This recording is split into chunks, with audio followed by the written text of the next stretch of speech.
Chapter 2. The Within of Things.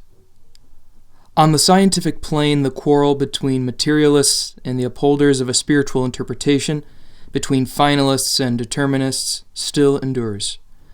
After a century of disputation, each side remains in its original position and gives its adversaries solid reasons for remaining there. So far as I understand the struggle in which I have found myself involved, it seems to me that its prolongation depends less on the difficulty that the human mind finds in reconciling certain apparent contradictions in nature, such as mechanism and liberty or death and immortality, as in the difficulty experienced by two schools of thought in finding a common ground. On the one hand, the materialists insist on talking about objects as though they only consisted of external actions in transient relationships. On the other hand, the upholders of a spiritual interpretation are obstinately determined not to go outside of a kind of solitary introspection in which things are only looked upon as being shut in upon themselves in their immanent workings. Both fight on different planes and do not meet. Each only sees half the problem. I am convinced that the 2 points of view require to be brought into union, and that they soon will unite in a kind of phenomenology or generalized physic in which the internal aspect of things as well as the external aspect of the world will be taken into account. Otherwise, so it seems to me, it is impossible to cover the totality of the cosmic phenomenon by one coherent explanation, such as science must try to construct.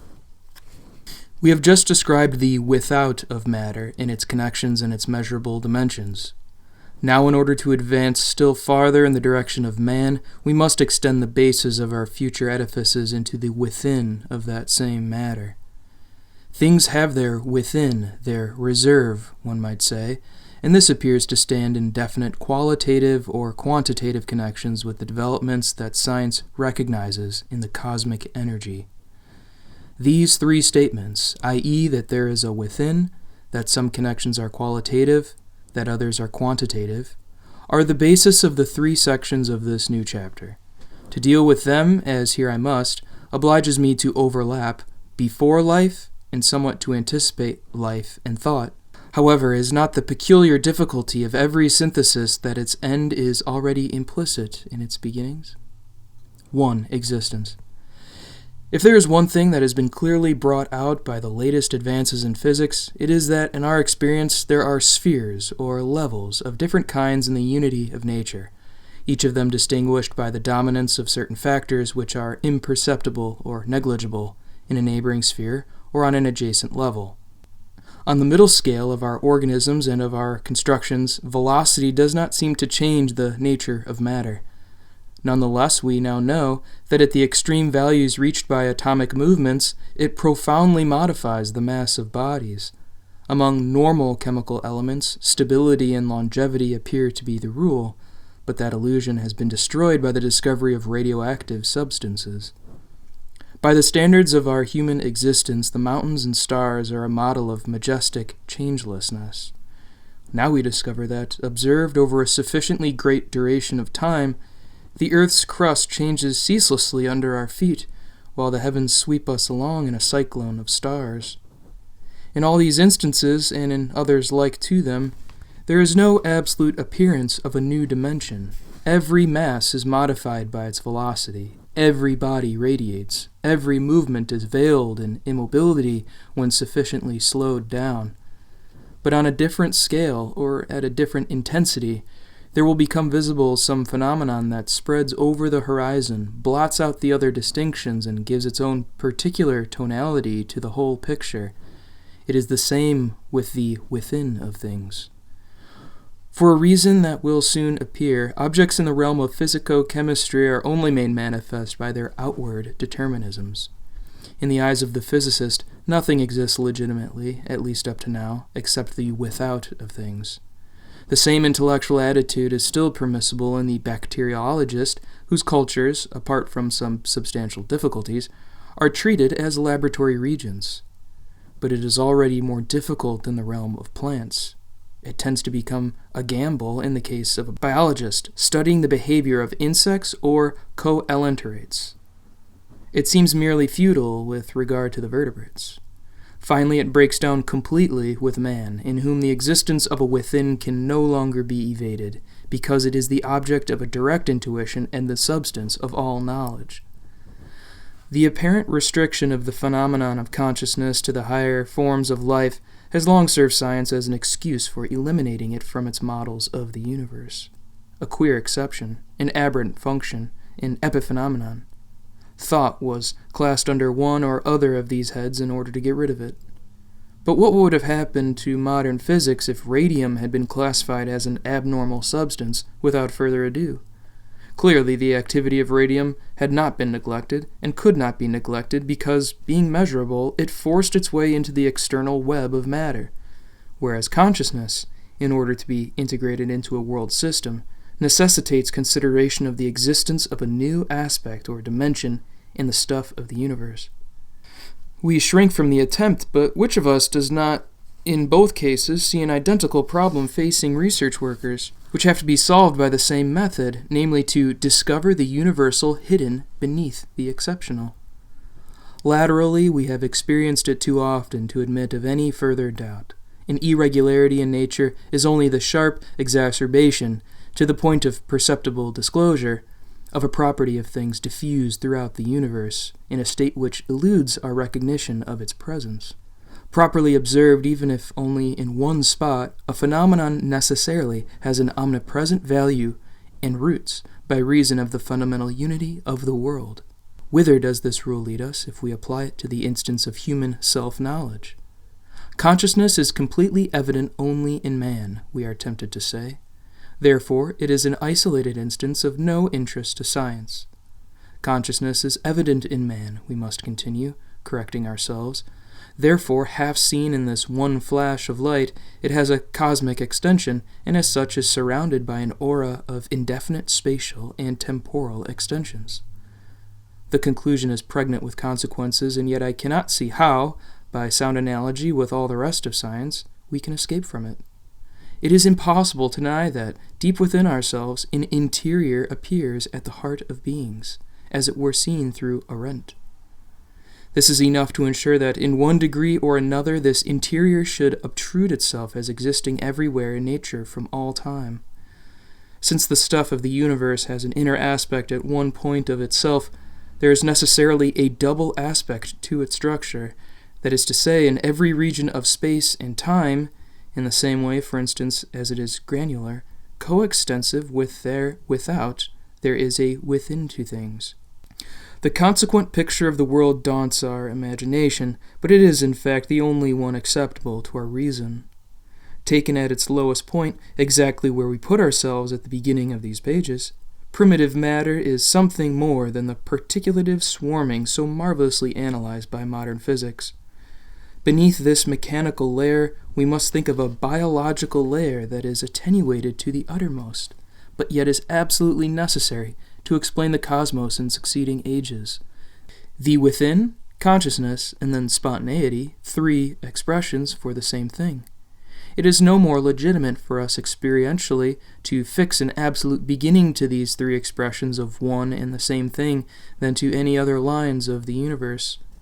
In a coherent perspective of the world, life inevitably assumes a pre-life for as far back before it as the eye can see. In that case, and the objection will come from materialists and upholders of spirituality alike, if everything in nature is basically living, or at least pre-living, how is it possible for a mechanistic science of matter to be built up and to triumph? Determinate without and free within. Would the two aspects of things be irreducible and incommensurable? If so, where is your solution?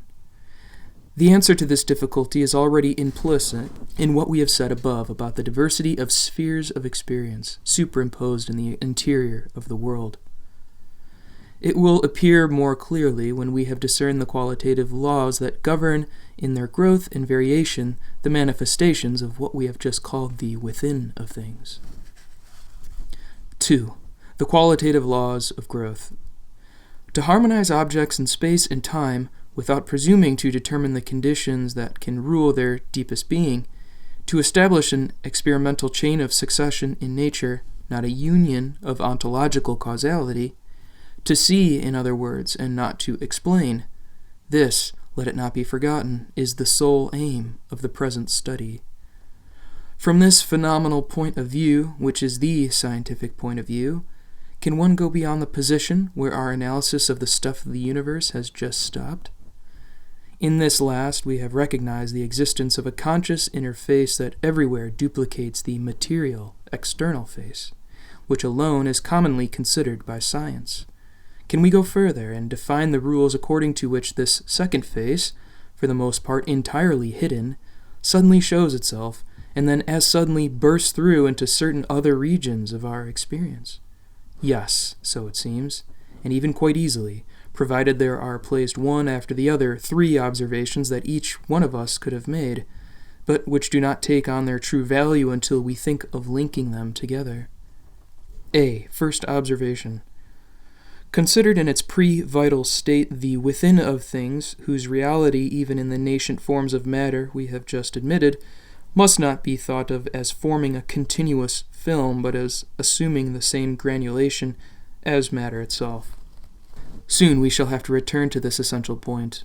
As far back as we began to descry them, the first living things reveal themselves to our experience as kinds of mega or ultra molecules, both in size and in number, a bewildering multitude of microscopic nuclei, which means that for reasons of homogeneity and continuity, the pre-living can be divined below the horizon as an object sharing in the corpuscular structure and properties of the world. Looked at from within, as well as observed from without, the stuff of the universe thus tends to likewise be resolved backwardly into a dust of particles that are, 1, perfectly alike among themselves, at least if they are observed from a great distance, 2, each coextensive with the whole of the cosmic realm, 3, mysteriously connected among themselves, finally by a global energy. In these depths, the world's 2 aspects, external and internal, correspond point by point. So much is this so that one may pass from the one to the other on the sole condition that mechanical interaction, in the definition of the partial centers of the universe given above, is replaced by consciousness. Atomicity is a common property of the within and the without of things. B. Second observation. Virtually homogeneous among themselves in the beginning, the elements of consciousness, exactly as the elements of matter which they subtend, complicate and differentiate their nature, little by little, with the passage of duration. From this point of view, and considered solely from the experimental aspect, consciousness reveals itself as a cosmic property of variable size, subject to a global transformation. Taken on the ascent, this huge phenomenon that we shall have to follow all along the development of life, right up to the appearance of thought, has ended by appearing commonplace. Followed in the opposite direction, it leads us, as we have already seen, to the less familiar idea of inferior states that are ever less well defined and, as it were, distended. Refracted rearwards along the course of evolution, consciousness displays itself qualitatively as a spectrum of shifting shades whose lower terms are lost in the night. C. Third observation. Finally, let us take from 2 different regions of this spectrum 2 particles of consciousness that are at unlike stages of evolution. As we have seen, there corresponds to each of them, by construction, a certain definite material grouping of which they form the within. Let us compare these 2 external groupings, the one with the other, and ask ourselves how they are arranged with regard to each other and with regard to the portion of consciousness that each of them encloses. The answer comes at once. Whatever instance we may think of, we may be sure that every time a richer and better organized structure will correspond to the more developed consciousness. The simplest form of protoplasm is already a substance of unheard of complexity. This complexity increases in geometrical progression as we pass from the protozoan higher and higher up the scale of the metazoa. And so it is for all the rest, always and everywhere. Here again, the phenomenon is so obvious that we have long since ceased to be astonished by it. Yet its importance is decisive, for thanks to it we possess a tangible parameter, allowing us to connect both the internal and external films of the world, not only in their position, point by point, but also, as we shall verify later on, in their motion. The degree of concentration of a consciousness varies in inverse ratio to the simplicity of the material compound lined by it.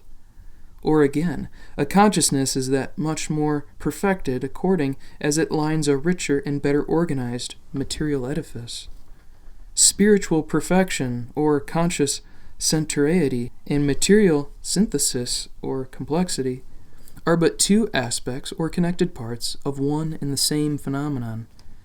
And now we have arrived ipso facto at the solution of the problem posed for us. We are seeking a qualitative law of development that, from sphere to sphere, should be capable of explaining, first of all, the invisibility, then the appearance, and then the gradual dominance of the within in comparison to the without of things.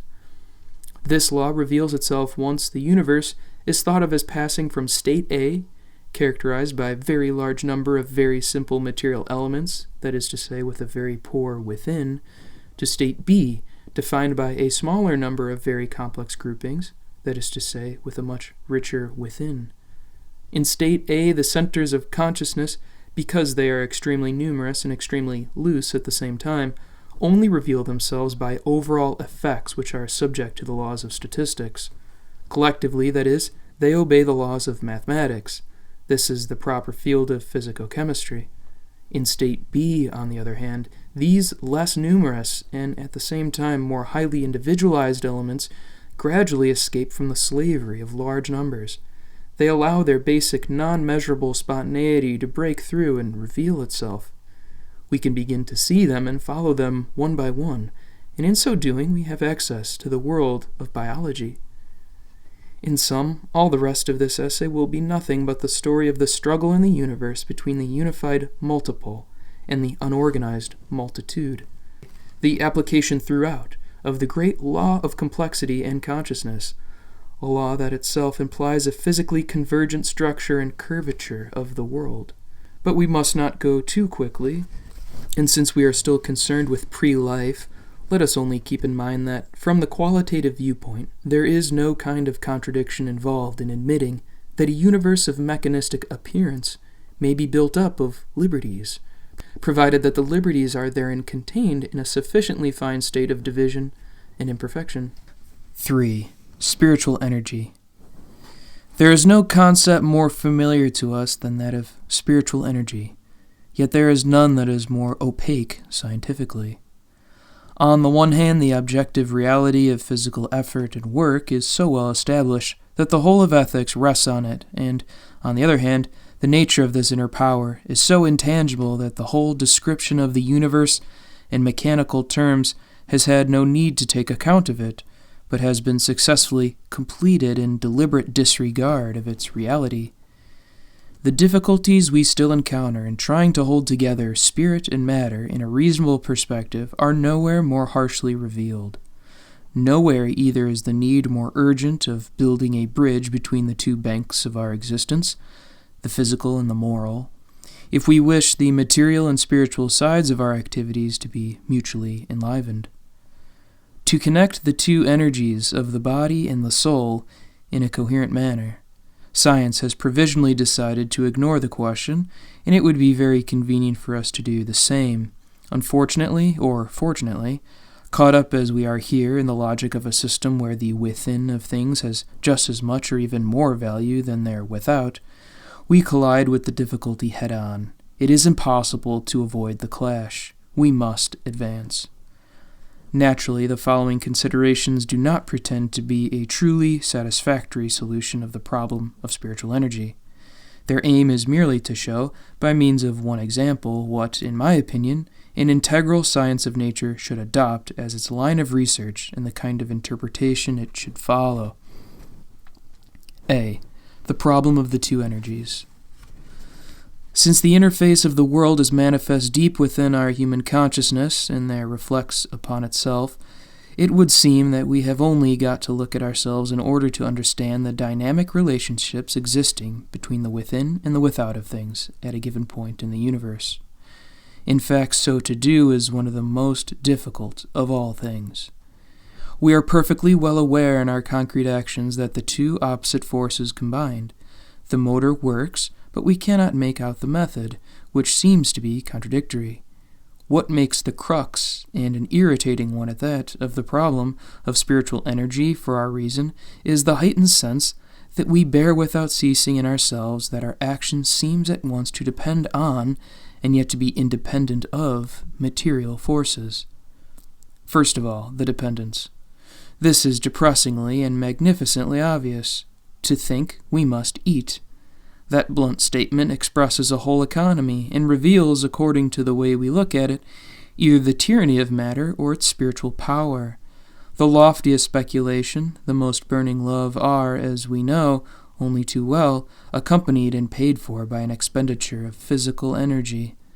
Sometimes we need bread, sometimes wine, sometimes a drug or a hormone injection, sometimes the stimulation of a color, sometimes the magic of a sound which goes in at our ears as a vibration and reaches our brains in the form of an inspiration. Without the slightest doubt, there is something through which material and spiritual energy hold together and are complementary. In last analysis, somehow or other, there must be a single energy operating in the world. And the first idea that occurs to us is that the soul must be, as it were, a focal point of transformation at which, from all the points of nature, the forces of bodies converge to become interiorized and sublimated in beauty and truth. Yet, seductive though it be, the idea of the direct transformation of one of those two energies into the other is no sooner glimpsed than it has to be abandoned. As soon as we try to couple them together, their mutual independence becomes as clear as the interrelation. Once again, to think, we must eat. But what a variety of thoughts we get out of one slice of bread! Like the letters of the alphabet, which can equally be assembled into nonsense as into the most beautiful poem, the same calories seem as indifferent as they are necessary to the spiritual values they nourish. The two energies of mind and matter spread respectively through the two layers of the world, the within and the without, have taken as a whole much of the same endeavor. They are constantly associated and in some way pass into each other, but it seems impossible to establish a simple correspondence between their curves. On the one hand, only a minute fraction of physical energy is used up in the highest exercise of spiritual energy. On the other, this minute fraction, once absorbed, results on the internal scale in the most extraordinary oscillations.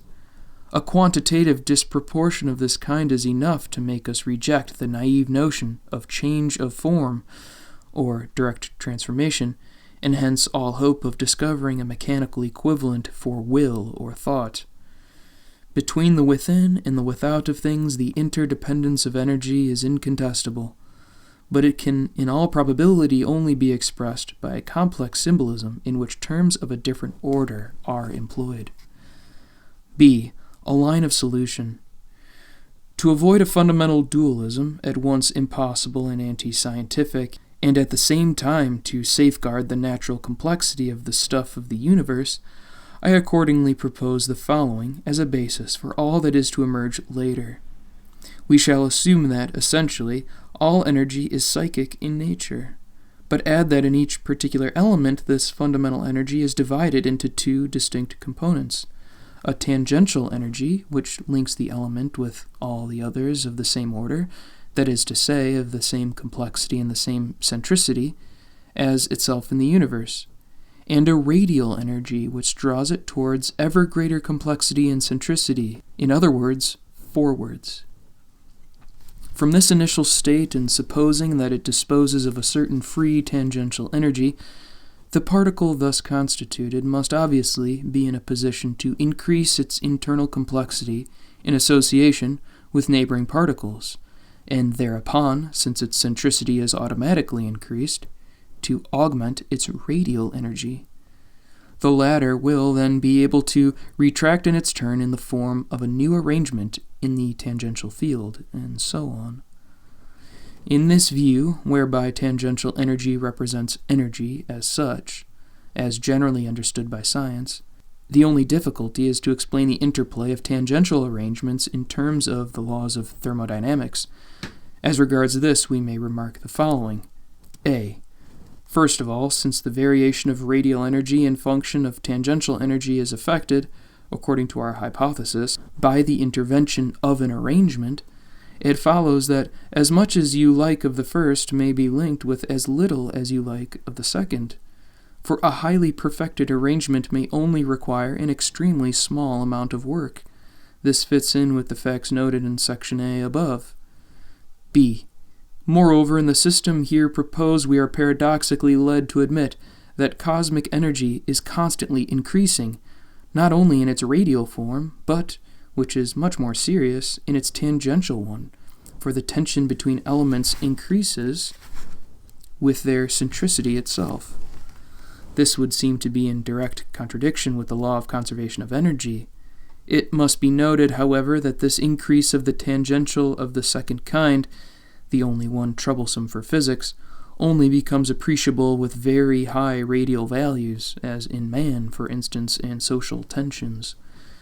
Below this level, and for an approximately constant number of initial particles in the universe, the sum of the cosmic tangential energies remains practically and statistically invariable in the course of transformations, and this is all that science requires.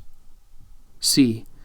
Lastly, since according to our reading, the entire edifice of the universe is constantly supported at every phase of its progressive centration by its primary arrangements, it is plain that its achievement will be conditioned up to the highest stages by a certain primordial quantum of free tangential energy, which will gradually exhaust itself following the principle of entropy.